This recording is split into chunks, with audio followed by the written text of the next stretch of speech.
sa ano. Gutom na talaga siya guys. Kasi pagkatapos niya maturukan ng injection, bawal siyang dumede for 30 minutes.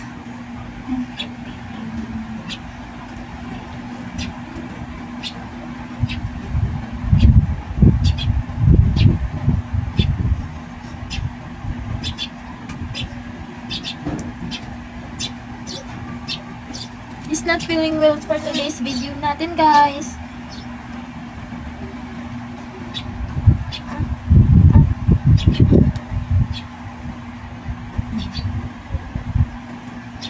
Bago inject lang talaga siya galing sa health center.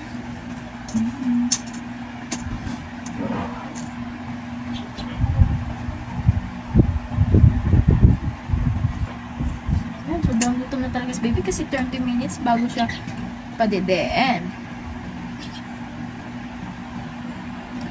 Hindi na pala ako nakapag-video guys na injectionan siya dun sa health center kasi wala akong kasama. So ako lang mag-isa at mahirap na. Karga-karga ko si baby tapos yung immunization card niya. Tapos sinong magbi-video kapag iiyak si baby pag naturukan? So wala. So hindi na ako nakapag-video guys.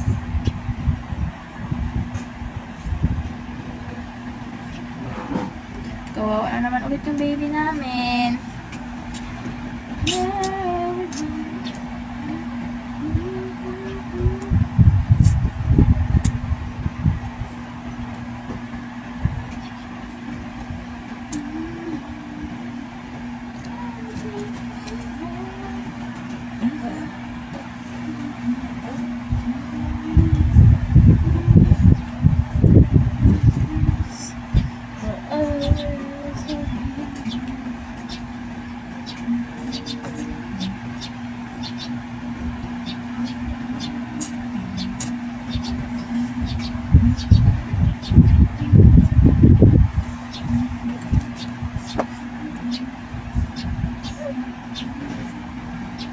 Andito na pala ako ngayon sa kwarto guys.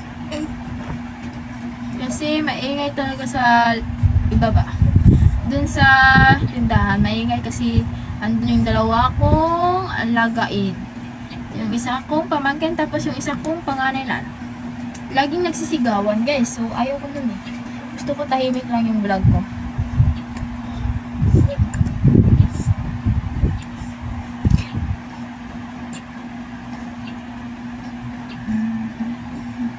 Wala, hindi nga pala ako nakapag-nip tint ngayon guys kasi umiiyak na si baby. Pero maganda pa rin si Mami Tisha niyo.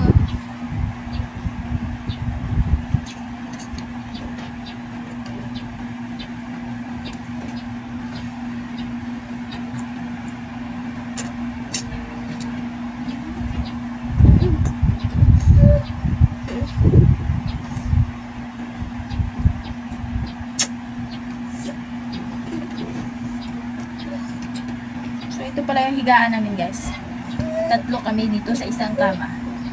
Asawa ko, ako, tapos si baby. Yung isa ko panganay, katabi siya ng mga mama at papa ko.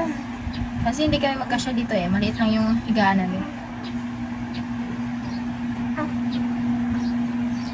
So, sa darating pala guys na March 4, pasensya na talaga kayo kasi hindi ako makapag-video, makapag-vlog sa March 4 hanggang siguro hanggang 9. March 4 hanggang 9. Kasi, operahan na po siya eh. Tapos walang wifi doon. So, hindi ako siguro, pag malakas yung internet doon, may chance akong makapag-post. So,